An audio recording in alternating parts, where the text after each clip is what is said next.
Ini adalah sebuah ide konten yang jarang banget dilirik sekarang. Cuma ini itu untuk ide kontennya sangat-sangat banyak yang mencari dan ada marketnya tersendiri loh teman-teman. Bahkan kalian pun juga bisa menargetkan ke luar negeri supaya ya biar AdSense kalian jauh lebih gede daripada menargetkan di Indonesia.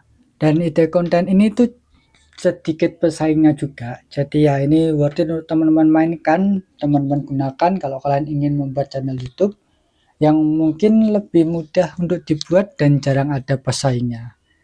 Nah, untuk ide kontennya sendiri ini adalah lebih gampangnya adalah ide konten untuk lansia atau orang-orang lanjut usia 50 tahun ke atas, yang dimana ya pastinya banyak banget orang-orang umur segitu sering banget nonton YouTube. Aku sering banget lihat teman-teman.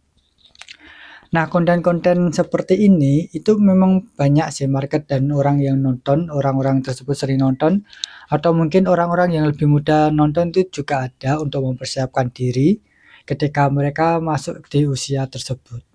Sehingga ini cukup banyak sih, cukup menjanjikan untuk ide kontennya teman-teman. Banyak yang sudah membuatnya, contohnya beberapa akun atau channel YouTube yang akan kutunjukkan seperti ini. Ini entah untuk channel target Indonesia, target luar negeri, itu terserah kalian. Kalian ingin memilihnya itu seperti apa, ingin menargetkan di mana. Intinya di ide konten ini, kalian itu nggak perlu mikir untuk ide kontennya, untuk skripnya bagaimana cara membuatnya. Kalian nggak perlu harus tunjuk wajah, nggak perlu harus ngomong, dan kalian nggak perlu harus mencari footage-nya. Kalian hanya perlu 2 aplikasi saja, atau kalian bisa menggunakan website langsung juga bisa, yaitu ChatGPT dan juga CapCut.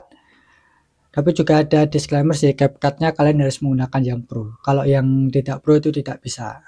Nah, untuk ide kontennya seperti biasa skripnya kalian harus menggunakan ChatGPT teman-teman untuk kalian cari, terserah sih promptnya seperti apa karena ChatGPT yang versi terbaru ini cukup canggih teman-teman.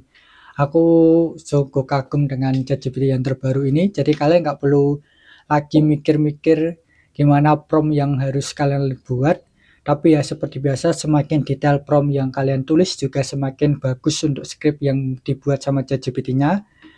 Mungkin bisa aku tunjukkan seperti ini teman-teman. Kalau aku sendiri biasanya aku tulisin gini, tolong buatkan saya sebuah ide konten yang membahas tentang lansia. Dan itu lansianya kalian taruh seperti apa. Mungkin di sini aku contohkan untuk kesehatan saja, karena itu yang mungkin paling relate saja di Indonesia teman-teman.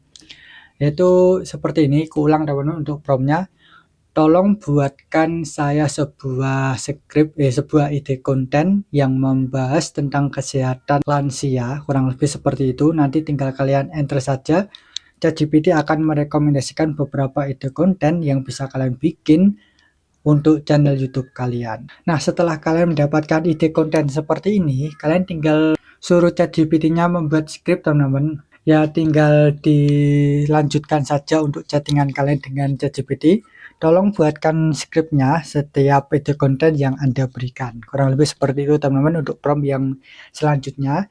Setelah itu ChatGPT pastinya akan membuatkan kalian sebuah skrip yang nantinya akan kalian gunakan untuk mengenerate AI ini atau mengenerate sebuah gambar yang nantinya yang ada di CapCut. Kurang lebih seperti itu teman-teman.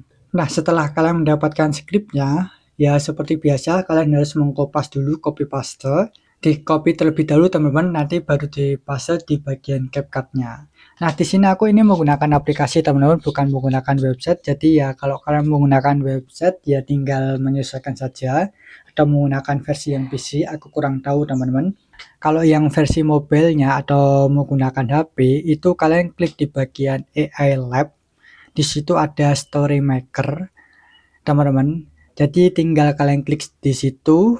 Nah, di bagian tempat nulis seperti ini itu tinggal kalian paste saja skrip yang sudah di-generate sama ChatGPT tadi. Nah, setelah itu tinggal kalian sesuaikan untuk style nanti gambarnya seperti apa. Gambarnya itu ada banyak teman-teman, entah style kartun, movie, atau versi yang clay, terserah kalian teman-teman ingin pilih yang versi apa. Intinya sesuaikan dengan selera kalian. Setelah itu untuk voice over-nya pun ini juga sudah disediakan, kalian tinggal pilih saja sesuaikan dengan selera kalian, atau mungkin kalian juga bisa voice over sendiri nantinya teman-teman. Kan setelah di-generate untuk suaranya tinggal kalian hapus saja, kalian bisa voice over dengan suara kalian, dubbing sendiri itu jauh lebih baik teman-teman, daripada menggunakan voice over-nya ini menggunakan AI. Setelah itu untuk spek rasionya ini tinggal kalian ganti teman-teman, dari yang 19:6 untuk yang manualnya atau yang otomatisnya kalian ganti ke 6:19. Ya kurang lebih seperti itu teman-teman, aku lupa untuk rasionya berapa untuk rasio yang YouTube panjang atau YouTube mode horizontal seperti ini. Tapi ya kalau kalian ingin targetnya atau ingin buat konten di shorts itu juga bisa, terserah kalian, sesuaikan dengan selera kalian. Nah setelah itu tinggal kalian generate dan kalian tunggu. Setelah selesai generate kurang lebih seperti ini teman-teman untuk hasil dari generate dari CapCut-nya. Ini benar-benar praktis dan mudah banget untuk kalian lakukan. Jadi kalian nggak perlu mikir-mikir lagi gimana cara membuat skripnya dibikinkan sama ChatGPT, dan untuk videonya dibikinkan sama CapCut. Kalian tinggal upload saja di channel YouTube kalian. Ya, simpel banget teman-teman. Dan apakah ini bisa dimonetisasi? Kalau menurut peraturan YouTube teman-teman, kalau baca-baca dan menonton beberapa suhu-suhu YouTube, ini bisa dimonetisasi. Dikarenakan konten kalian itu ada storytellingnya, ada ceritanya, dan setiap gambar itu juga mewakilkan kurang lebih ya kayak ada ceritanya teman-teman. Jadi nggak cuma template saja, satu video atau satu foto saja, tidak seperti itu. Jadi masih bisa dimonetisasi. Atau mungkin untuk suaranya kalian voice over sendiri, kalian dubbing sendiri, itu jauh lebih baik teman-teman, daripada kalian menggunakan voice over yang di-generate sama AI. Kalau kalian menggunakan suara pribadi kalian, itu juga sekalian kalian membangun personal branding kalian, dan pastinya ketika kalian voice over, suaranya atau narasinya itu jauh lebih enak didengar teman-teman, daripada kalian menggunakan narasi yang di-generate sama AI.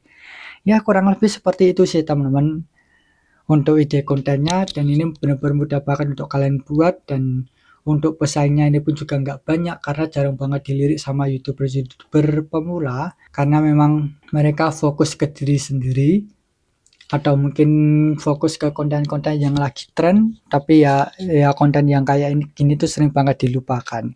Jadi teman-teman bisa melakukan hal seperti ini, bahkan ini tanpa perlu mikir, tanpa ngomong, tanpa wajah, hanya menggunakan full AI saja. Atau mungkin kalian juga bisa menggunakan suara kalian ketika ingin nge-voice over, ingin membacakan skripnya, ingin mendubbing konten tersebut, itu juga bisa jauh lebih baik teman-teman. Kalian bisa mencobanya. Aku jamin untuk konten seperti ini itu masih bisa dimonetisasi.